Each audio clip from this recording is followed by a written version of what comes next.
Bom dia a todos que nos assistem e nos acompanhem. Meu nome é Ariadne, eu sou enfermeira, coordenadora do Complexo Materno Infantil. E hoje, com muita alegria e muita gratidão no coração, nós realizamos mais uma ação, né, da Santa Casa em comemoração, em incentivo e apoio ao Agosto Dourado. Primeiro, eu gostaria de agradecer a cada participante. Hoje nós estamos com uma mesa assim, recheada de conhecimento, recheada de grandes vivências valorosas que nós vamos aproveitar bastante, tá, meninas? E o pessoal que está nos assistindo da live, podem mandar as suas perguntas, escrevam aí, e que no segundo momento nós vamos abrir e vamos sim responder a todos, ok, pessoal? Então vamos lá. Bom, eu gostaria de apresentar para vocês um pouquinho a nossa mesa. Para quem não conhece, eu acho que todas são bem conhecidas, né? Mas como nós temos aí participantes de outros estados também, vamos lá. À minha direita, né, se encontra a mestre Maria Aurélia. Ela é enfermeira e mestre em ensino em saúde e especialista em obstetrícia e ginecologia e saúde da criança e do adolescente. É também avaliadora de salas de apoio à mulher trabalhadora, certificada pelo Ministério da Saúde, e consultora em aleitamento e laser terapia. Pessoal, vocês vão perceber que, assim, para a apresentação aqui, a gente teve que escolher alguns títulos dos nossos participantes, né? Como falei, é com gratidão que as recebemos. Seja bem-vinda, Maria Aurélia. Logo após a Maria Aurélia, nós temos a mestranda enfermeira, nossa gerente de enfermagem, Thaisa Moitinho, que com muito amor e carinho nos apoia e está aqui, daqui a pouco vai dar uma palavra carinhosa a cada um de vocês.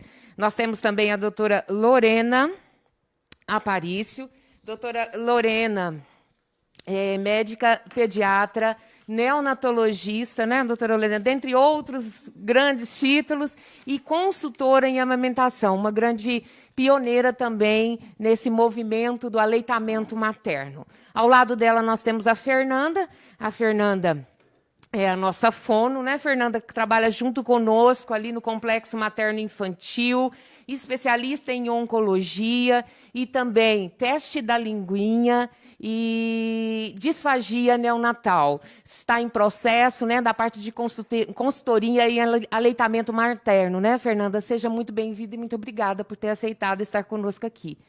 Bom, do meu lado nós temos duas grandes enfermeiras do Complexo Materno Infantil, que vivencia na prática conosco todas essas ações que nós vamos hoje explicar um pouquinho para vocês. Do meu lado esquerdo aqui, em primeiro, nós temos a Kelly Sacardo. Kelly é nossa enfermeira obstetra, especialista também em urgência e emergência, realiza os partos, né, Kelly? Está conosco aí, abrilhantando a nossa equipe. Nossa enfermeira obstetra. Temos depois a nossa querida enfermeira Juliana Martins. Juliana já participou aí um pouco também conosco, vai participar dos vídeos, participou de uma entrevista também, né, Ju? Ju trabalha no Complexo Materno Infantil, é enfermeira especialista em urgência e emergência e também em aleitamento materno. Muitas mamães conhecem a Ju aqui, né, da maternidade, ela já auxiliou várias mãezinhas barretenses aí, e ela vem contribuindo com o seu papel aí valoroso nas nossas atividades. Então, meninas, sejam muito bem-vindas. Né? Declaro aberta a nossa mesa de debate, de bate-papo, de conhecimento e com muita alegria, vamos agora passar a palavra para a nossa gerente de enfermagem, a Thaisa. Bom dia, Thaisa. Olá, pessoal. É um prazer imenso poder participar aqui com vocês.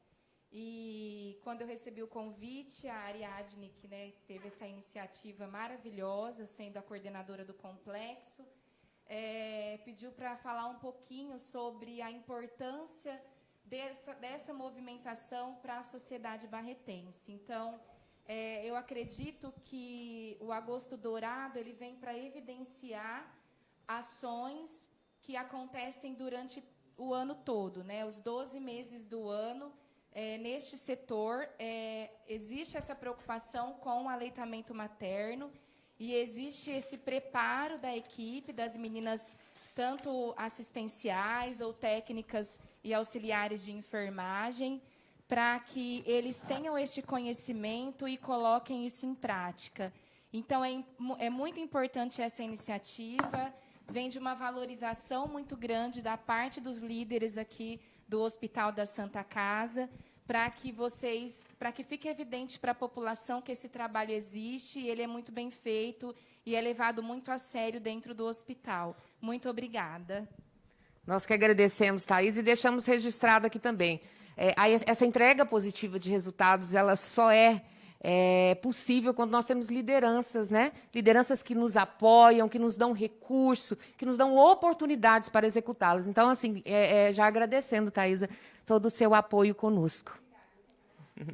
Bom, a ISMAN diz o seguinte para nós: proteger a amamentação, uma responsabilidade de todos. Maria Aurélia, o que nós vivemos no passado, né? Bem lá atrás, bem lá nos primórdios, tem alguma contribuição importante no processo da amamentação atual? Conta um pouquinho para a gente, Maria Aurélia, sobre como o que ocorreu no passado impacta diretamente no que a gente vivencia hoje, nos dias atuais, sobre o aleitamento materno.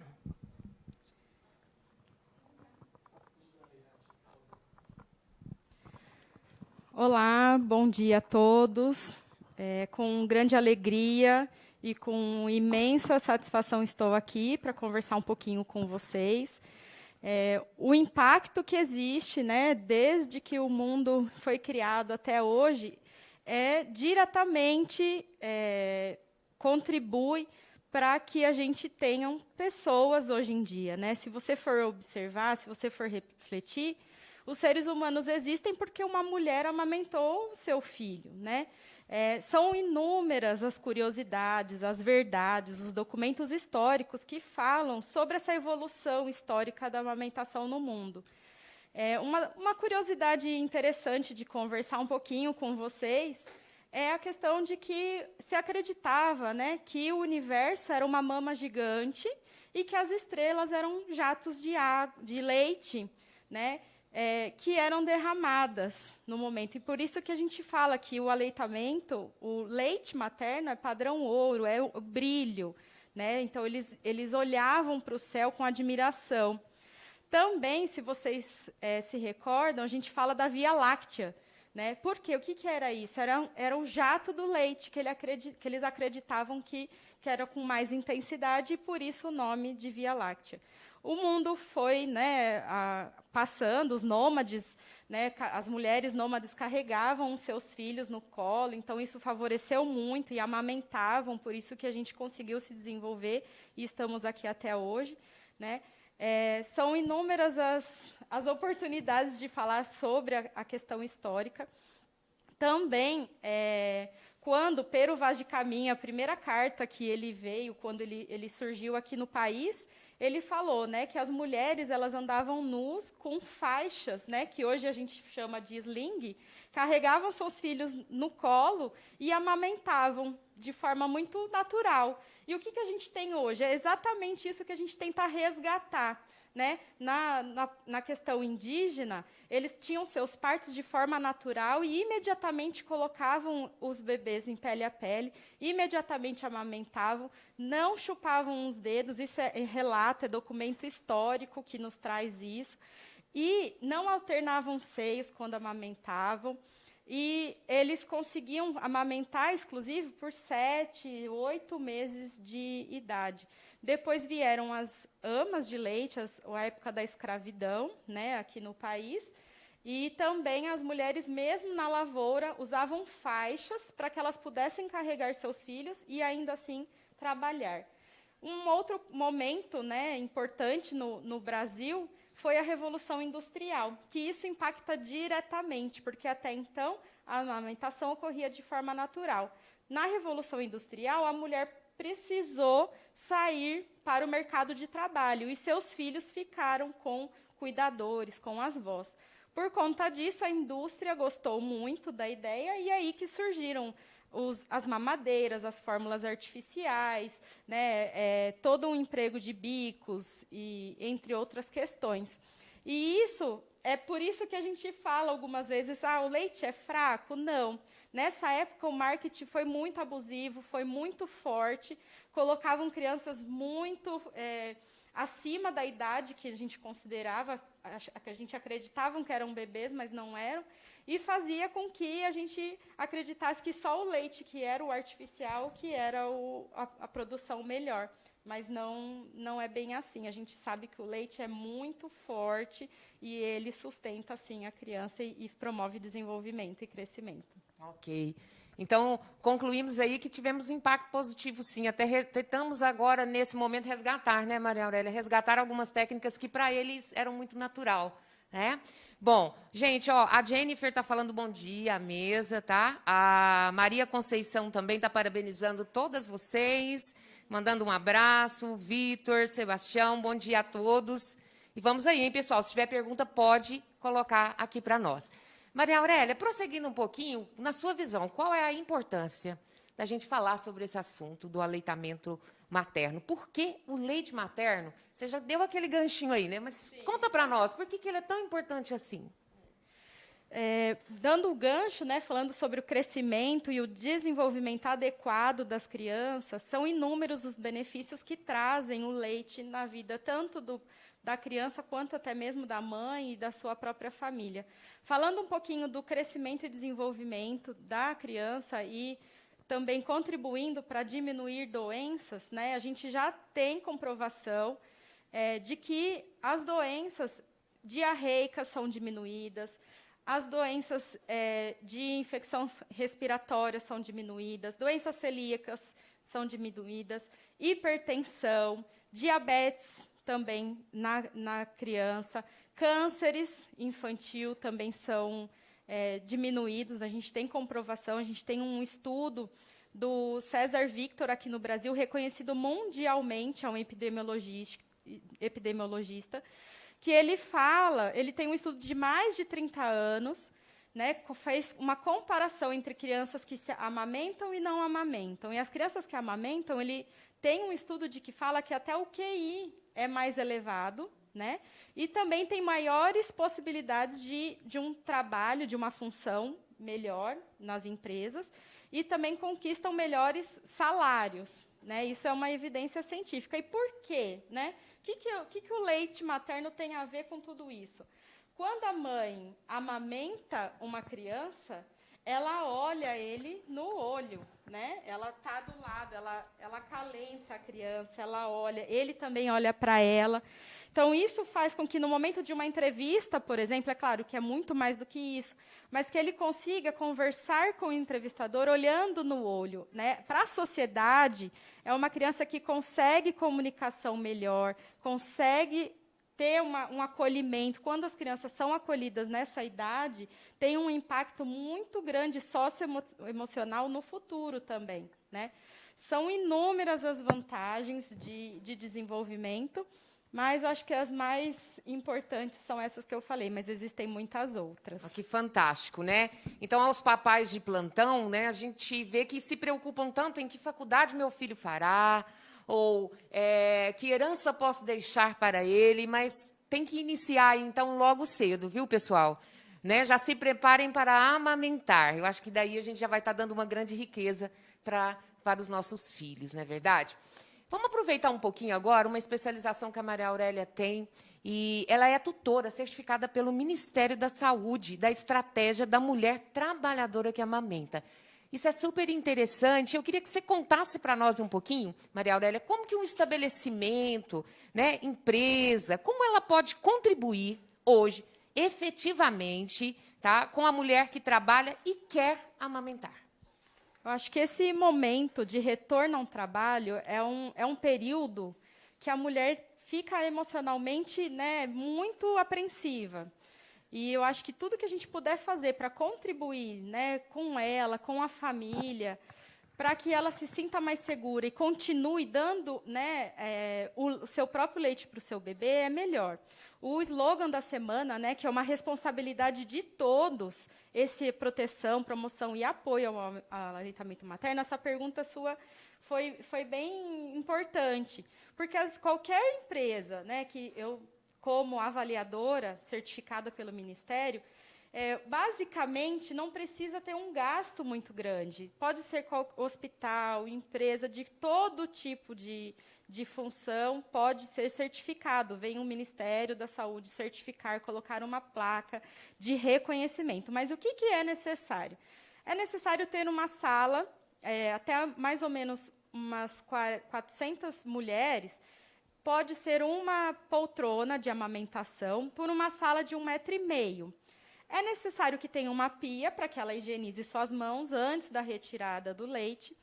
E é necessário também que tenha uma poltrona, um ambiente tranquilo, um ambiente agradável, que ela possa se sentar. Porque depois, mais para frente, as meninas vão falar da importância da ocitocina, de que você ter um ambiente tranquilo para poder fazer a ejeção do leite. Então, basicamente, é um lugar que seja arejado, iluminado e que tenha uma janela de ventilação, algo desse tipo, um ar-condicionado, mas que não precisa de muita coisa. E a empresa apoia essa mulher, porque ela pode ir nessa sala, te retirar o seu leite para dar para essa criança. Qual é a vantagem da empresa nisso tudo? Já é comprovado que a mulher se ausenta menos. Eu não falei que a criança adoece menos? Então, quando a empresa garante para essa mulher essa continuidade da amamentação, ela vai faltar menos ao trabalho por conta de que a criança vai adoecer menos. Também ela vai ter, a empresa, uma visibilidade muito maior, né? Então, a gente tem um reconhecimento da sociedade. E também ela vai favorecer com que a mulher tenha uma valorização na empresa e ela queira ficar, uma capacitação importante para a mulher nesse momento de querer ficar na empresa porque ela está sendo valorizada. Então, as empresas de Barretos, já aproveito para fazer o convite, caso tenha interesse, entre em contato com a Ariadne no Complexo Materno Infantil, que eu dou continuidade nesse processo aí de avaliação e reconhecimento com a placa do Ministério da Saúde. Perfeito, uma grande oportunidade, então, para os comerciantes, os empresários aí de Barretos e até da região, né? Quem sabe, né, Maria Aurélia? Já estou comprometendo a Maria Aurélia aqui, ó. Sim, pode, fiquem à vontade, porque é por muito amor que a gente faz tudo isso. Então, fiquem à vontade para solicitar para a Ariadne aí uma visita. Ai, que bom, né? Custo-benefício grande.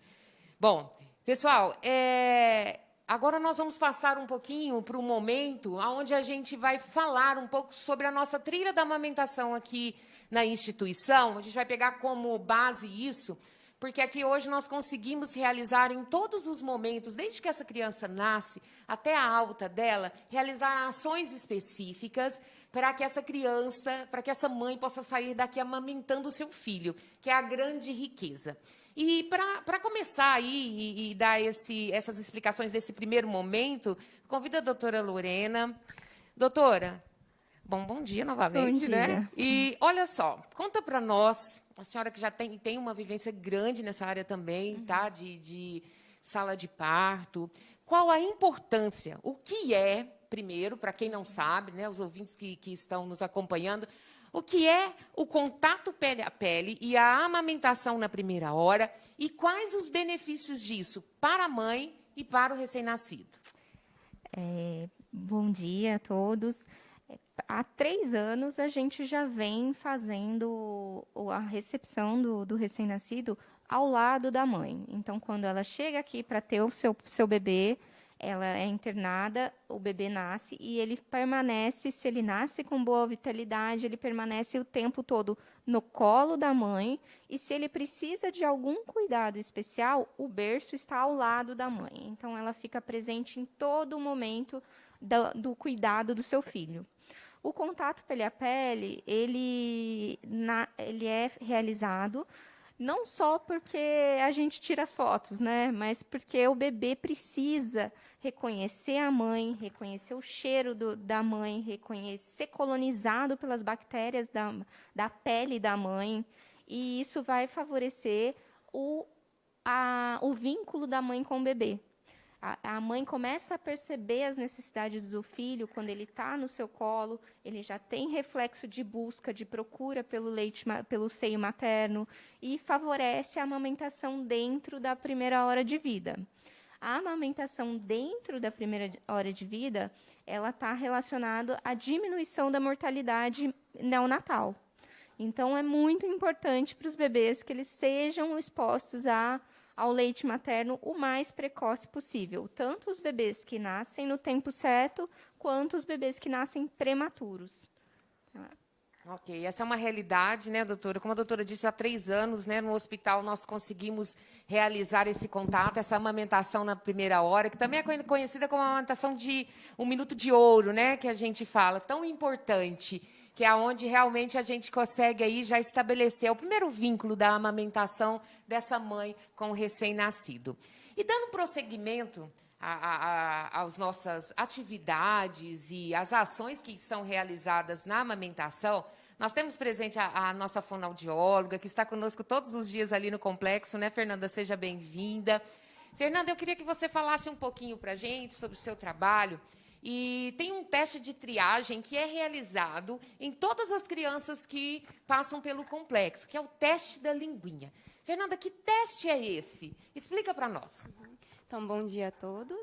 O teste da linguinha compõe uma das avaliações de triagem do neonatal, que foi implementada por lei desde 2014, que tem por objetivo detectar precocemente a presença da anquiloglossia.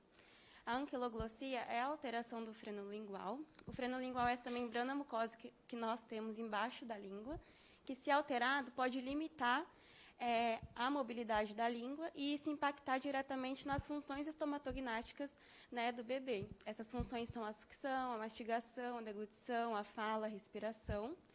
Então, o teste da linguinha ele é rápido, ele é indolor, não possui contraindicação e ele consiste, então, na visualização do frênulo com essa língua tanto em repouso quanto em movimento, né, durante o choro ou durante a sucção. Se detectada, então, a presença da anquiloglossia, é solicitada a equipe médica, otorrinolaringologista ou um odontopediatra para realizar a intervenção cirúrgica, né, popularmente chamada de PIC, né, para livrar o movimento aí dessa língua. Então, pensando na sucção, né, que é a função primordial para a amamentação, o bebê com a presença de anquiloglossia pode não conseguir realizar essa função adequadamente, né, pode ter dificuldade para pega, dificuldade para extrair o leite do seio materno, e isso levar o bebê a ter perda de peso, né, desnutrição, até uma desidratação. Além disso, o processo, né, da amamentação pode se tornar desprazeroso para a mãe, né, porque ela pode sentir dor, pode ter fissura no mamilo, mama engurgitada, porque esse bebê ele não vai conseguir extrair todo o leite da mama, e isso até levar a uma mastite, né? E, além de tudo isso, a alteração do freno lingual é um dos causadores, né, de desmame precoce do aleitamento materno. Então, por isso a importância, né, de realizar o teste na linguinha o quanto antes no recém-nascido.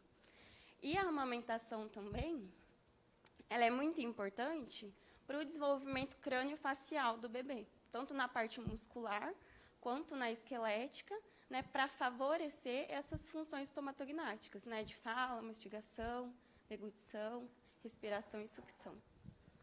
É muito importante mesmo, né, Fernanda? E né, continuando falando sobre a sucção, tem uma dúvida que até um dos nossos participantes também já nos sinalizou. A questão dos bicos artificiais.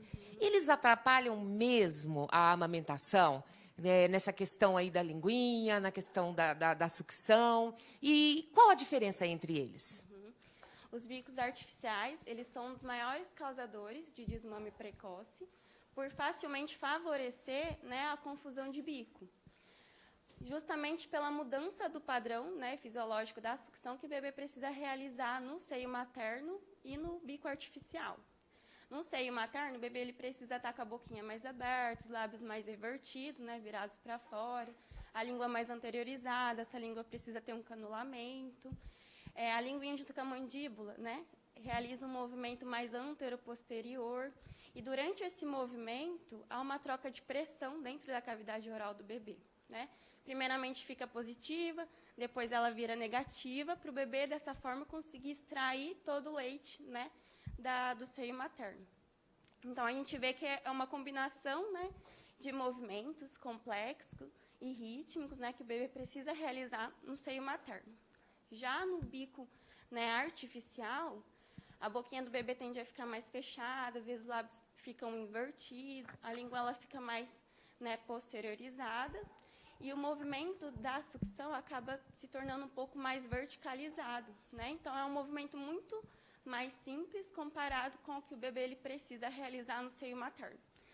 E é esse movimento mais complexo, né, mais elaborado, que faz o desenvolvimento craniofacial, né, para estimular as funções estomatognáticas que eu comentei anteriormente. Né? Então, por ser um padrão mais fácil, né, nos bicos artificiais, é que o bebê, quando oferecido um bico artificial, ele tende a adequar muito facilmente, né, a esse padrão. Então, tendo dificuldade para retornar a sucção no aleitamento materno.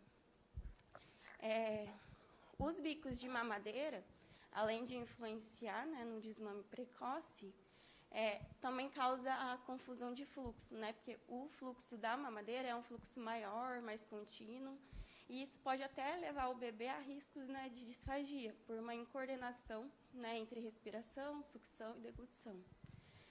O bico da chupeta, né, por o bebê sugar bastante tempo, né, a chupeta, além de gastar a energia, né, do bebê e deixar esse bebê mais sonolento, deixa o bebê com uma sensação de saciedade por mais tempo. Né? Então, é um bebê que vai querer mamar menos, né, e aí pode influenciar na perda de peso do bebê. E a sucção no bico de silicone, além de, né, de causar essa também confusão de bico, a mãe e o bebê podem estar sujeitas à infecção por candidíase, né, pela dificuldade de higienização desse bico. Certo? Então, ó, Fernanda já deu vários motivos para nós, né, para realmente abandonarmos a prática desses bicos artificiais, né, e concentrarmos mesmo nessa questão da posição da criança, da pega correta, para que ela possa, então, utilizar, porque o próprio bico da mulher ele acaba sendo o quê? Um exercício, né, um recrutamento para essa criança, né, e ajuda até na formação também, né, Fernanda, do palato, dentre outras, né, outros benefícios. E enfermeira Kelly. A enfermeira Kelly vai falar um pouquinho para a gente sobre essa amamentação assistida. Durante a amamentação assistida, Kelly, que a gente consegue, então, pegando o link do que a Fernanda nos disse, a amamentação assistida nos dá essa condição de treinarmos essa criança, né? Ou ensinarmos essa mãe. Como que é? Fala um pouquinho para nós, Kelly. Bom dia a todos. Então, a amamentação, pegando o gancho, né, da Fernanda, é isso aí mesmo. A amamentação assistida, ela serve, né, para capacitar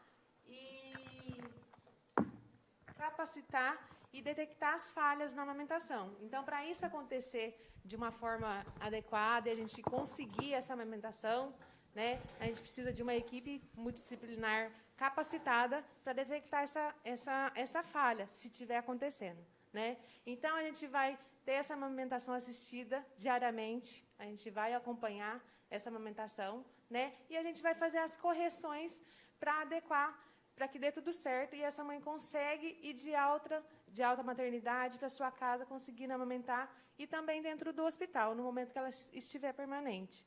Né? Então, o que a gente vai orientar? A gente vai orientar, né, desde o começo, né, da primeira mamada, que acontece lá na primeira hora de vida. Então, a gente já vai observar, né, observar e orientar ela certinho, da forma adequada. Então, primeiramente, a gente tem que corrigir, né, fazer a correção para saber qual que é a falha. Está na postura, no manejo da mãe, ela está tendo dificuldade de amamentar, ou é o bebê que está apresentando algumas falhas, né, que a gente precisa fazer a correção para que a amamentação aconteça adequadamente e corretamente. Né? Então, se for a mãe, a gente vai orientar a postura, né, porque tem que ser de uma maneira confortável, que ela se sente confortável para amamentar. Vamos pegar a Ju aqui, Kelly, como... Ju, você vai ser mamãe, tá? Vamos colocar ela no papel da mamãe agora e vamos mostrar para o pessoal como que é a posição correta desse recém-nascido, porque essa posição, ela é primordial. Muitas mães não conseguem amamentar, às vezes, justamente por não posicionar corretamente essa criança, não é isso, Kelly? Então, pega na maneirinha. Então, eu chego ao quarto, né, e vou lá auxiliar essa mãe na mamada. Então, eu já chego ao quarto e já vejo qual que é a postura que ela está. se a mãe está confortável, se a postura está adequada. Né? Essa maneira que ela está nesse momento, o que acontece? Ela está numa postura que, às vezes, naquele momento, ela vai conseguir amamentar. Mas ela não vai conseguir, por muito tempo, permanecer nessa posição. Por quê? O corpo dela está desalinhado. A coluna totalmente para frente. E a gente tem que lembrar o quê? Não é a mãe que vai até o bebê. É o bebê que vai até a mãe. É mais fácil para ela. Então, ela tem que estar confortável, né? Com as costas apoiadas, tá? Para ela se sentir confortável. E aí, a gente posiciona o bebê. Tá? Então, para o bebê ter um alinhamento correto, e uma posição correta, a gente vai avaliar o quê? A posição, a pega do bebê. Né? Então, o bebê ele tem que estar alinhado, a cabecinha com o corpo e a barriguinha encostada com a barriguinha da mãe. Tá? E aí, a gente vai fazer... E a gente vai orientar e vai olhar se a pega do bebê está correta, porque a mãe já está alinhada e ela já está confortável nessa posição. Né, Juliana? Está tudo bem? Tá. Então, o que a gente vai orientar? Né? A gente vai observar, né, que a gente está assistindo essa mamada do bebê. Então, eu estou assistindo, eu estou vendo se ele está tendo alguma falha, né? Uma falha na posição e na pega do seio materno. Né? Então, o que a gente tem que orientar? O bebê, para ele ter uma mamada satisfatória e correta, então ele tem que abocanhar a maior parte dessa auréola, tá? Que é essa parte escurecida aqui. Tá? E uma outra mão aqui, para vocês saberem diferenciar. Então, essa é a auréola e esse é o mamilo. Tá? Então, ele tem que abocanhar, não é só o mamilo, ele tem que abocanhar essa auréola, tá? Para ele fazer essa sucção e esse esforço que o leite vai descer. Tá? Lá, que o leite está armazenado lá posterior. Então, para ter essa descida, né, do colostro, do leite, então ele tem que abocanhar essa maior parte da auréola. Então, eu cheguei no quarto, a mãe já está amamentando, e a gente vai estar corrigindo. Né? Se tiver falha, se tiver uma amamentação, a gente só vai posicionar e fazer a orientação correta. Então, eu vi que ele não está abocanhando a maior parte da auréola. Qual que é a técnica que a gente vai orientar a mãe? Sempre fazer o quê? Sustentar a mama em formato de C e colocar a maior parte da auréola. Tá? Então, a Juliana vai colocar isso corretamente e a gente vai auxiliar. Tá? Então, aqui a pega correta. Tá? A mãe está confortável, está posicionada, e o bebê está o quê? Alinhado, né? Cabecinha com o tronco e posicionado barriguinha com barriguinha. E a técnica correta, tá? Pegando a maior parte da auréola. Kelly, só para a gente mostrar aqui para o pessoal, olha só. Eu acho fantástico esse aqui, né? A gente já até bonitinho. Olha aqui, pessoal.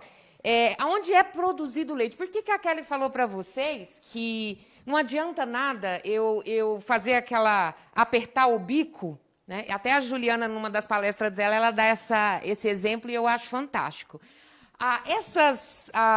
Os alvéolos aqui, ó, são onde é produzido, que parece um monte de cachinho de uva, tá? É onde é produzido o leite materno. Onde que fica localizado eles? Né? Então, dentro da mama, ele vai ficar o quê? Próximo a essa auréola.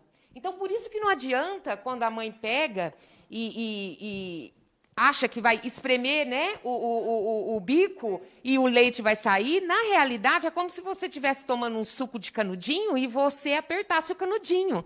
Você vai conseguir, né, sugar? Não, não vai. Esse suco não vai chegar até você. Então, por isso que a gente fala da sustentação em C, né, Kelly? A Kelly mostrando. E isso. Aonde que a criança ela vai abocanhar toda a auréola e poder fazer, então, a ejeção desse leite, aonde está. Então, não adianta aquela velha posição de tampar, lembrem disso, do canudinho do suco. Senão eu vou estar o quê? Cortando o fluxo, obstruindo o fluxo. Em vez de eu estar ajudando, eu vou obstruir, né?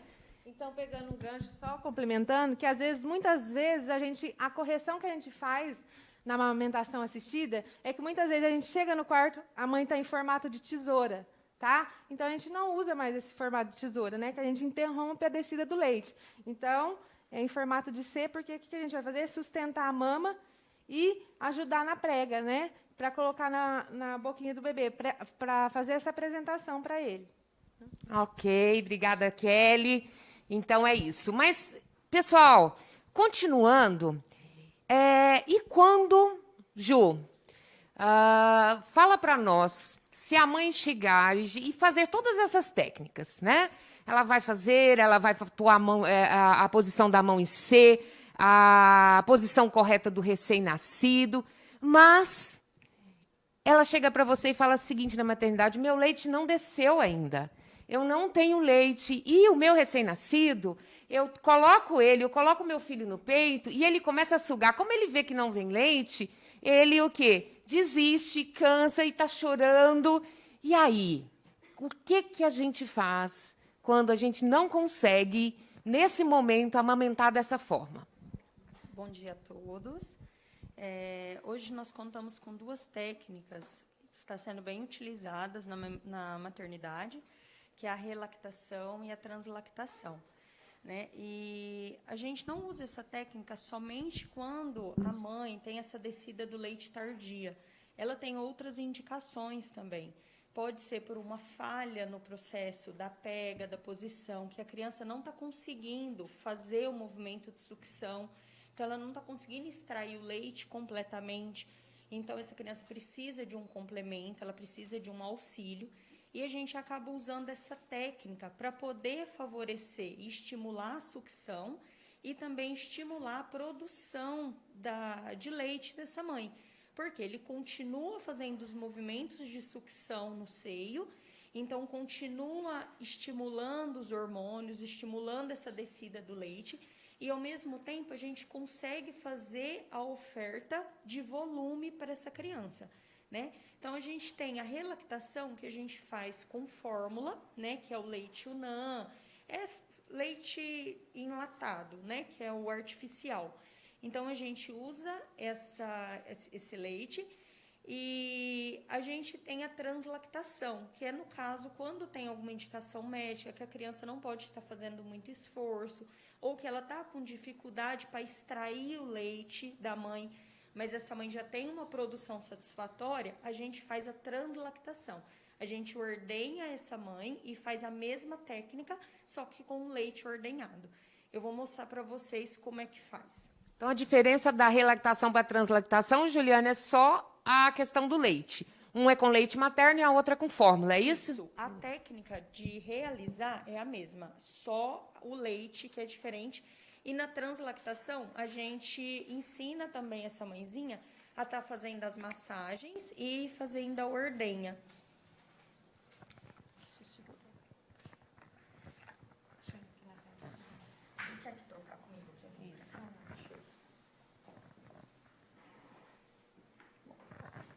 Então, vamos lá, pessoal. Ó, a Juliana agora vai mostrar para a gente a técnica da relactação e da translactação, porque o que muda é só o leite, né? Então, vamos lá, Ju. Então, nós utilizamos um copinho. Aqui a gente usa um copo estéreo. Mas em casa, vocês podem estar usando aqueles copinhos de vidro, só que ele tem que ser bem esterilizado. Então, a gente sempre orienta deixar ele em fervura por 15 minutos e depois colocar num ambiente limpo, seco, para secar naturalmente. Aí esse copo já está apto para ser utilizado.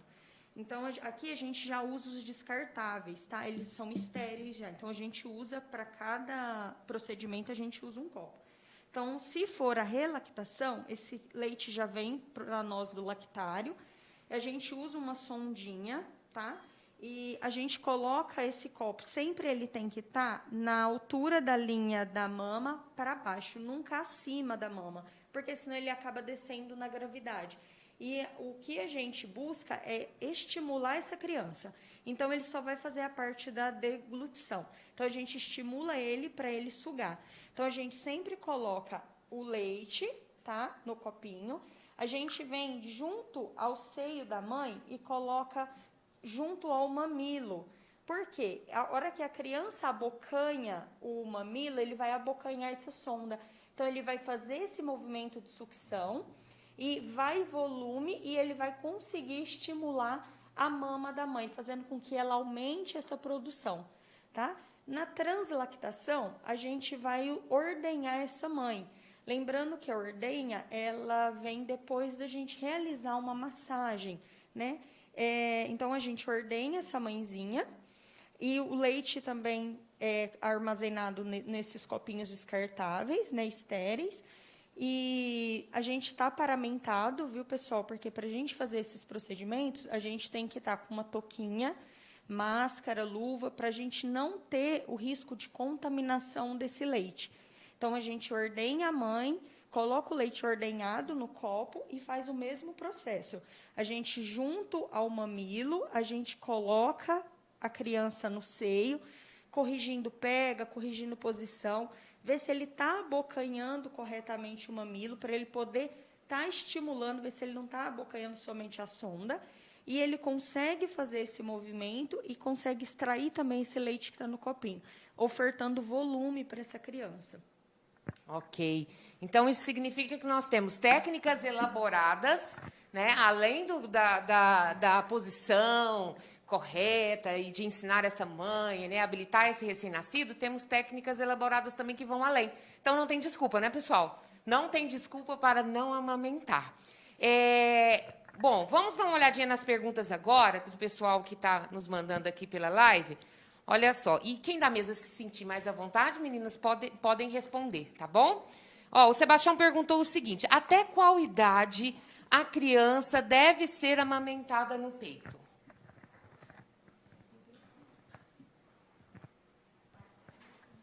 O Ministério da Saúde recomenda que o bebê seja amamentado exclusivamente de leite materno até os 6 meses de idade e que a amamentação ela persista pelo menos até os 2 anos.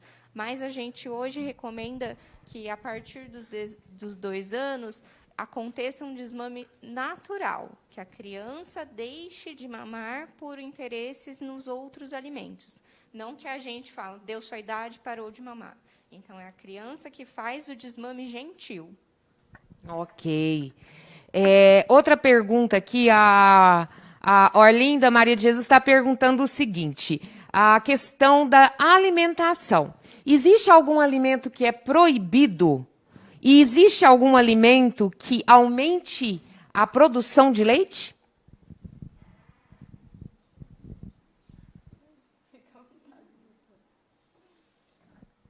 Olha, eu falo sobre comprovações científicas e também eu tenho minha prática profissional de atuação, né, de experiências em maternidades que tinham bancos de leite humano. Comprovado cientificamente, não existe nada que você possa garantir que vai ter um aumento do leite, né? O que existe mas na nossa prática, a gente observa que alimentos como abacate, oleaginosas, como castanhas, nozes, faz com que esse bebê, quando a gente compara um bebê que vai para um banco de leite, a gente faz uma calorimetria desse leite, numa semana, pede para a mãe se alimentar com mais vegetais de folha verde escuras, com mais variedades de legumes, frutas, beber uma ingesta hídrica adequada, né, até mesmo toda vez que amamentar, ingerir bastante água, que é até uma necessidade de quem amamenta, já natural é querer beber bastante água, então com bastante proteína, variedades de forma geral. A gente observa que esse leite, após o retorno dessa mãe, ele tem uma calorimetria maior. Então, quem estiver assistindo, que gosta de pesquisa, é uma ótima oportunidade para que se realize dessa forma, tá? Alimentos que evitam. Normalmente se fala dos refrigerantes, gaseificados, de forma geral, tá bom? Eu acho que é mais ou menos isso. Se eu conseguir responder. Até vamos complementar aqui, Maria Aurélia, você já está aí no pique da alimentação. Algum alimento pode influenciar nas cólicas do recém-nascido? Passar a palavra para a doutora, porque acredito que ela vai saber com maior propriedade. Na verdade, não existe nada de comprovação científica de que qualquer alimento gere cólica no bebê. Mas existe a experiência materna. Então, a mãe observa a criança. O dia que ela come alguma coisa que foi diferente do habitual e o bebê teve um comportamento diferente, ela evita aquele alimento por um período e depois ela retorna a comer aquele alimento para ter certeza se isso causou mesmo. Na maioria das vezes é só coincidência. Não existe nenhuma comprovação científica de que algum alimento cause cólicas no bebê, mesmo porque tudo que a mãe comeu durante a gestação, o cheiro fica impregnado no líquido amniótico. Então, o bebê já teve contato com aquela substância. Ok, perfeito. Temos uma outra pergunta também aqui, né? A Maria José pergunta para nós o seguinte: a questão do bico do peito. Familiares dela têm o bico invertido. Quando o bico é para... A gente até tem uma prótese aqui que a gente consegue mostrar, né? Que a gente tem o bico invertido. Quer responder essa para nós, Jô? E aí, o que nós vamos fazer? Existe algum exercício para a gente fazer com esse bico? Existe alguma preparação?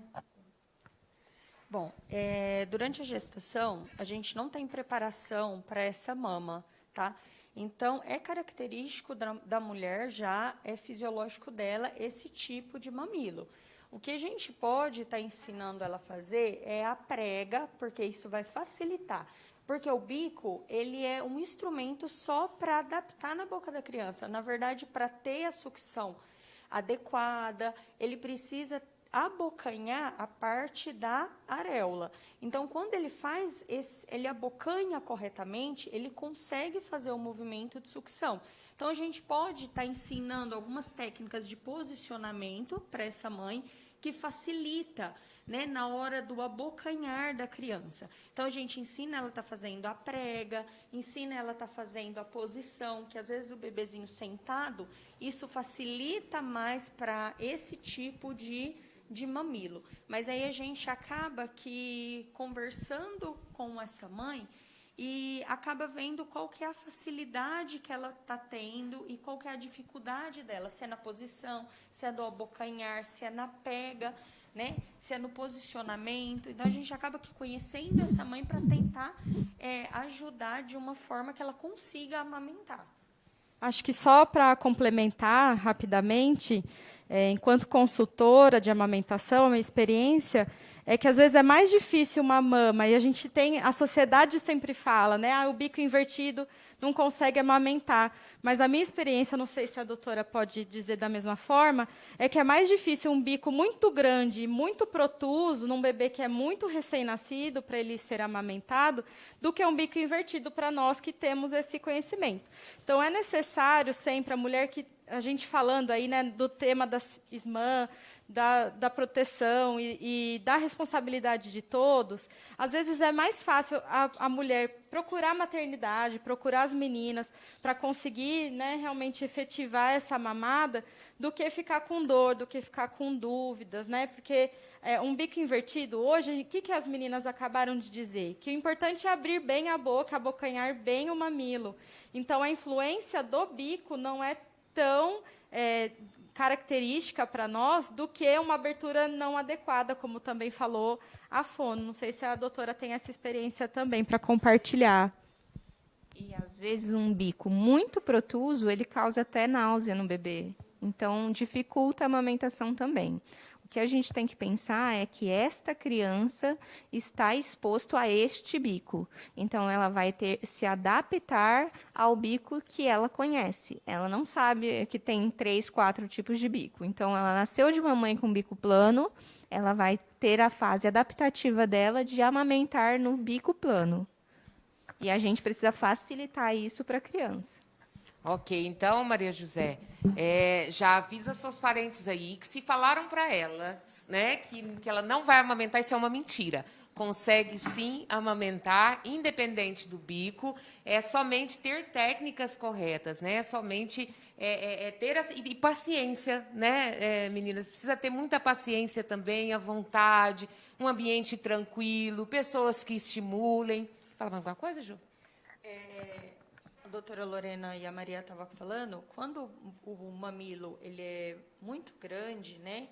A gente fala que é um mamilo hipertrófico, acaba que a criança não consegue fazer o abocanhar, né, dessa areola. E acaba que também aumenta o risco, né, de fissura, até de escoriação, né, doutora? Porque ele acaba que pegando só o mamilo e na hora da sucção, ele acaba fazendo um movimento de puxar mesmo, porque ele não consegue fazer o abocanhar correto e não consegue também fazer essa extração correta do leite, né? Então, ele acaba que pega só no bico mesmo, só aqui no mamilo, né? Então, isso também a gente precisa estar observando para diminuir o risco de uma escoriação, de uma fissura nessa mama. Bom, pessoal, tá chovendo de perguntas aqui, isso é muito legal. E, assim, eu quero falar para vocês que podem deixar o contato de vocês aqui na live também, que nós vamos pegar essas perguntas, eu vou repassar para as nossas participantes e a gente dá um retorno, sim, para vocês. Eu vou fazer a última, então, que foi que a Mayara Sene mandou aqui. Ela diz o seguinte: gostaria de saber sobre a importância... Não, desculpa. Os estágios quando amamenta influencia na regurgitação e gases? Os estalos quando amamentam, né, influenciam na regurgitação e gases? Sim, influencia. Quando você escuta estalos, a bochechinha em cova, significa que essa criança está engolindo ar durante a mamada. Então, ela vai ter mais distensão no estômago. Isso, qualquer força que a criança faça pós-mamada, favorece a regurgitação, porque todo bebezinho pode ter refluxo. E o refluxo é normal nesta idade, tá? Até os 6 meses, a gente tem refluxo fisiológico. O que não pode no refluxo é prejudicar o ganho de peso, prejudicar o sono, ser uma criança extremamente irritada.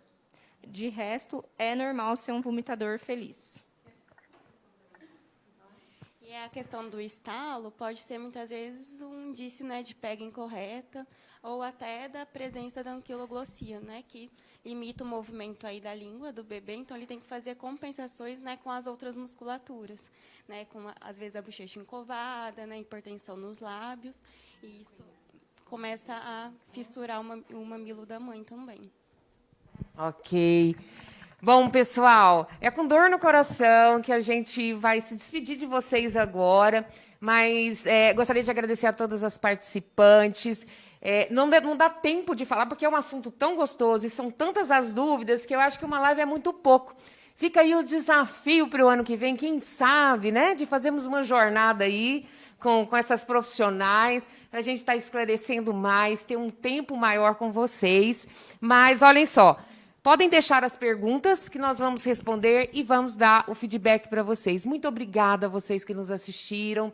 E, como diz a Ismã, comecei com a frase, vou terminar com a frase, né? A amamentação, ela é uma responsabilidade de todos nós. E não é só da mãe, não é do pai, não é daquela pessoa que ainda não amamenta, mas é de todos. Ao incentivar, ao promover ações e condições para que essas mamães, a cada dia, deem mais o maior tesouro que pode dar, né, para um filho, que é o leite materno. Então, fica aqui o nosso agradecimento a você que nos acompanhou e até mais.